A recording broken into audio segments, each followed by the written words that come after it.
Welcome. It's a pleasure to be here. I'm honored. You're good people, so it's always love. So. Do you mind giving the people an introduction of who you are and where you're coming from? My name is Steve Coakley. I'm from Chicago. I moved to Ghana in 2016, December, so I've been here over 5 years. My journey coming to Ghana was built on purpose, trying to find my purpose and what I should be doing in life. I felt like what I was doing in America, I was successful, but I wasn't impactful. And I come from a family where both parents was impactful, and they was inspiring, empowering the culture. So I always wanted to tap into that. And I felt like I was very empty and shallow in what I was doing. So I wanted to come to Africa and try to at least find that purpose and spend at least a year trying to tap into that purpose. Later on after that, I ended up going into wanting to create a space. I noticed that a lot of people my age, they was having trouble sustaining here. So after year one, after year two, year three, a lot of my friends I met here was going back home. And so I wanted to figure out a strategy on how we could sustain ourselves in Ghana.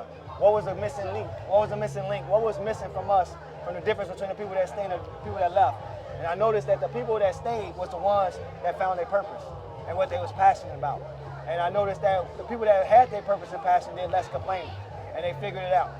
They were strategic. It didn't matter what the situation was, they fought through it. But the people that was doing stuff basically, maybe just for money or profit margins, when something bad happened, they folded and ended up leaving.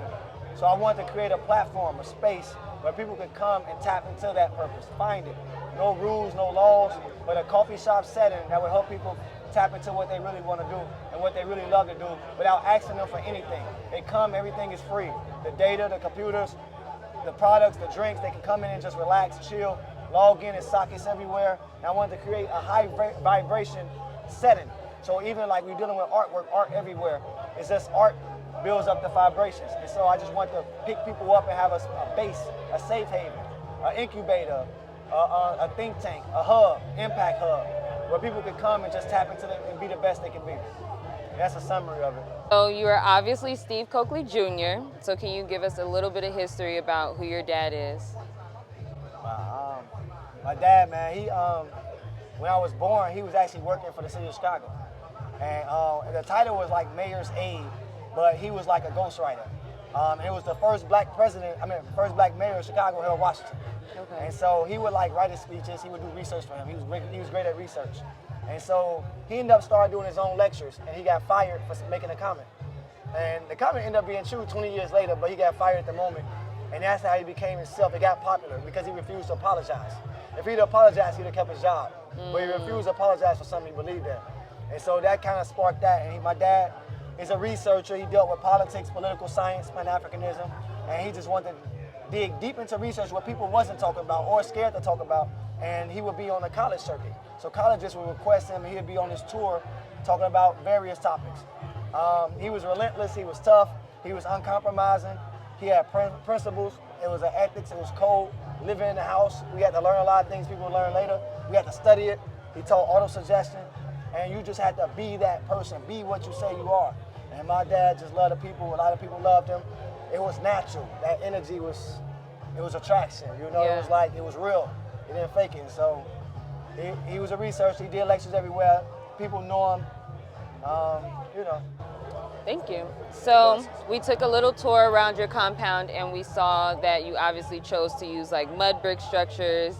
So I wanted to know, what was the inspiration? Why did you choose to use that structure and that material? Well, some of it's mud and some of it's not. Okay. But yeah, to try to sustain. And you know, it goes back to us who hunt for our food. We want to find better ways to get it done and on a budget and environmental friendly, you know, and so it was strategy. I even was supposed to start with, I have a block in my building that's 80% recycled material. And so that was supposed to start, but when COVID hit, it was in timber and the transport would have been too much. But I always want to do something where it's sustained, where we can come from the earth and redo it at a good price, at a good budget, where everybody can learn how to build that way and have nice things on a lower budget. Okay. And be that example though. You know, we can always say what we should do, but sometimes we just gotta try it and be it.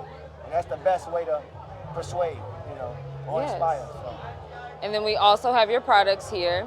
So you have Akpateshi, so I need you to tell the people who are not familiar, people who have never been to Ghana, what is Akpateshi? What are the products that you sell as well? Well, Akpateshi, you know, this product, man, when I came to Ghana, I love Akpateshi. I also was on a budget too, so it was cheaper. It was like 1 CD, 2 CDs a shot. But I loved it. But I noticed, like when they would serve it at Chop Bars, they would come in a water bottle. They were bringing in an old Grey Goose bottle. They were bringing in something that wasn't bottled. It was just something. And I would say, why you don't put no respect on it? You know, oh, it's made in the bush. It's nothing. It's made in the bush. But I always felt like all alcohol is made in the bush. And I noticed even in the product, it was a lack of self-love. And so I wanted to put some love in the product. And like, people should love what they make. You know, and I feel like as a people, not just Ghanaians, but black people, sometimes we have this self-hatred.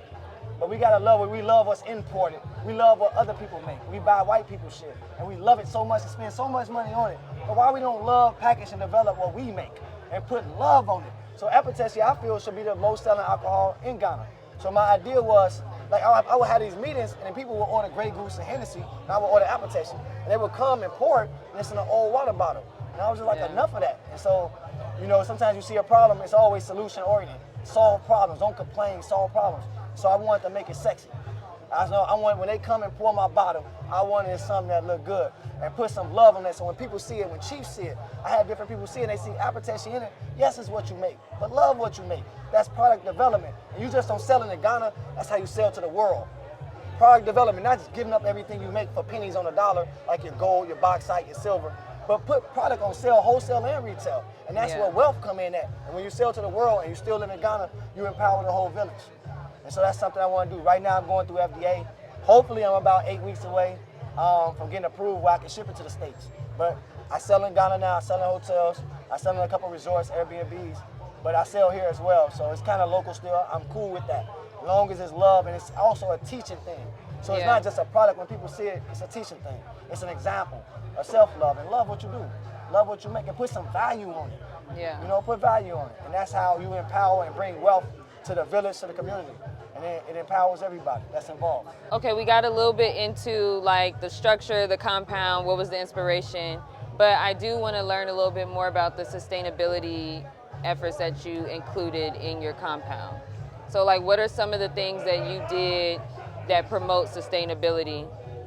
Like your solars, like the way that you have your water, your electricity. Yeah, I want to show an example of freedom, what I felt my definition of freedom was, but just give an example from my generation on how it feels to live with no bills. You know, so I tried to conquer each thing. Solar, no light bill, comes from the sun. Pour a hole, dig a drill in the hole, you got unlimited water, no water bill. And just being able to build your dream brick by brick, taking your time, like investing in yourself. These products built these structures. For the most part, these products built these structures.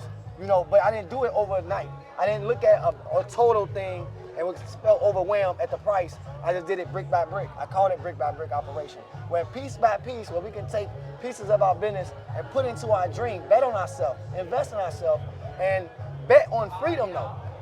It has to be a bet where you're not betting on like a lease structure or a rent. Bet towards freedom. So I wanted to be that example of what it feels like to wake up every day, no alarm clock, no bills, and do what I love to do. Yeah. And so doing that within what I love to do. And betting it, not holding it, not being scared, but betting on yourself. That's the best investment, betting on your dream and not being fearful about it. And so I want to show that, and now show that freedom when I wake up every day. I don't have to compromise my creativity. A lot of times people's creativity is compromised based on having to do a deal or having a boss. I have no boss. I don't have to compromise. I don't have to apologize. I wake up when I want to. I go to sleep when I want to. And it's beauty in that. It brings the best out of me. And so I want to show that because it could bring the best out of everybody else. And to create this platform, I want people to be around that and just be dope at whatever they do. No matter what you got going, just be the best at it. Don't be ashamed about it. Figure out a way. First do what you love to do, and then figure out a way to make money doing it. But you gotta do that first one. And at that crossroad, that's your freedom. That's your life. And I want people to get back to that freedom, because even when you're doing what you love to do for the culture, you're making an impact on the culture. Yeah. You're moving the culture forward. You know, and we gotta inspire people. How many people are impactful with what you do? You should go to sleep thinking about that. How many people did you inspire just by walking by? Yeah. How many people did you empower when you're working on things?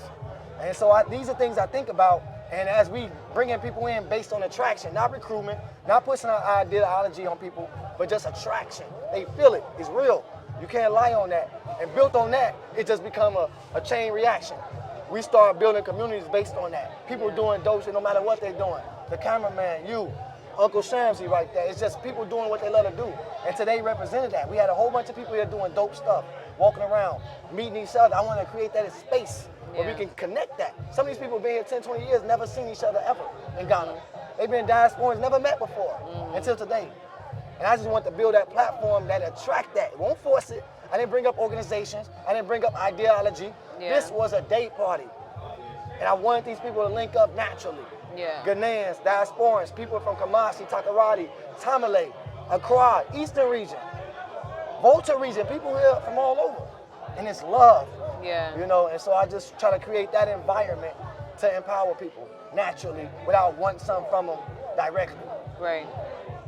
Well, I definitely appreciate that. Thank you for sharing that with us. I don't have any more questions, so that's it. It's love. Thank you, guys. Keep doing what you do.